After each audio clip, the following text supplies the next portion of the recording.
আমার ৩ টা মেয়ের কথা আমার মনে আসছিল আর কি, যে এদের ফিউচারটা কোথায় যেয়ে দাঁড়াচ্ছে।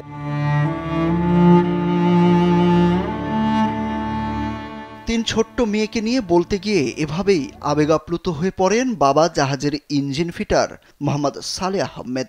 জলদস্যুদের কাছে ৩৩ দিন জিম্মি থাকা অবস্থায় শুধু ৩ মেয়ে আর এতিম ভাইকে নিয়ে সারাক্ষণ চিন্তা হয়েছে তার।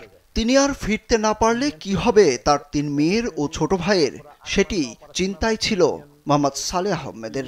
এই ৩ টা মেয়ের কথা তখন আমার শুধু চেহারা ভাসতেছিল, যে ওদের সামনে লেখাপড়া, তারপর লেখাপড়া শেষ করার পরে ওদের বিয়ে শাদী বা উচ্চতর লেখাপড়া করার আমার নিয়ত আছে। তখন আমি শুধু এগুলো চিন্তা করছিলাম আর কি। ওয়ালটন ফ্রিজ কিনে অনেকের মতো আপনিও হয়ে যেতে পারেন মিলেনিয়াল, সেরা পণ্যের সেরা অফার। আর আমার একটা ভাই আছে এতিম, আমার মা নাই বাবা নাই, ওই ভাইয়ের দায়িত্ব আমাদের। আমি ফ্যামিলির বড় সন্তান, আমার ওই ভাইটা তানজিমুল হাসান ফাইম, ওর কথা চিন্তা আসছিল। ৩৩ দিন সোমালিয়ান জলদস্যুদের হাতে জিম্মি ছিলেন ২৩ নাবিক। সে সময় তাদের একটাই চিন্তা, বেঁচে ফিরতে পারবেন তো পরিবারের কাছে। সবারই ভাবনা, কেউ মনে হয় আর ফিরতে পারবেন না।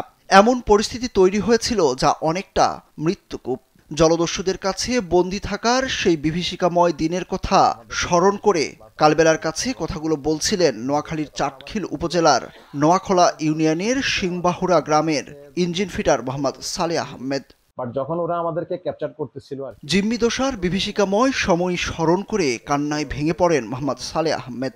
এমভি আবদুল্লাহর এই কর্মকর্তা কালবেলাকে জানান, পরিবারের মাঝে ফিরে আসা ঈদের আনন্দের চাইতেও বেশি। নতুন জীবন ফিরে পেয়েছেন জানিয়ে দস্যুরা যখন জাহাজের সম্পূর্ণ নিয়ন্ত্রণ নিয়ে নেয়, তখন জীবনের আশায় ছেড়ে দিয়েছিলেন বলে জানান তিনি। তখনই আমরা জীবনের মায়া ছেড়ে দিতাম, যে আমরা ফ্যামিলিতে ফিরে আসতে পারবো না। এবং আমরা তখনই গান পয়েন্টে থাকতাম, ব্যানটের সামনে থাকতাম, এবং ওদের ছুরি রিভলভারের সামনে থাকতাম। তার অনুভূতি এটা প্রকাশ করা যাবে না। এটা ঈদের আনন্দের চাইতেও বেশি। আমরা নতুন জীবন ফিরে পেয়েছি, তো এটার অনুভূতি প্রকাশ করার নাই। এটা জাস্ট এটা গড গিফটেড, এটা আমি প্রকাশ করতে পারবো না। I have no word. Chattogram থেকে বুধবার বিকেলে নিজ বাড়িতে ফেরেন মোহাম্মদ সালেহ আহমেদ।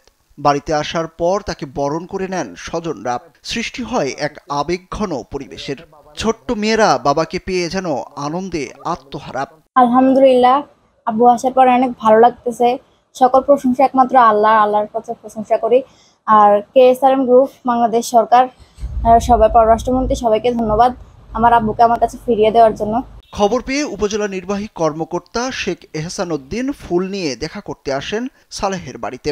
এ সময় চাটকিল থানার ওসি মোহাম্মদ এমদাদুল হকও উপস্থিত ছিলেন। দেখা করতে এসে ইওনো জানান, সবাই শঙ্কিত ছিলাম তাদের নিয়ে। একটি অনিশ্চিত জীবন থেকে ফিরে এসেছেন তারা। নিশ্চিত মৃত্যুর মুখ থেকে ফিরে আসা যাকে বলে, সেখান থেকে আপনারা ফিরে এসেছেন।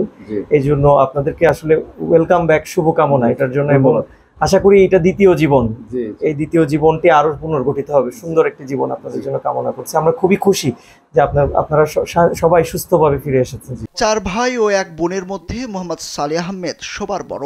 তার স্ত্রী ও 3 মেয়ে রয়েছে। বড় মেয়ে রিয়াজুল জান্নাত তাসফি 10ম শ্রেণীতে পড়ে।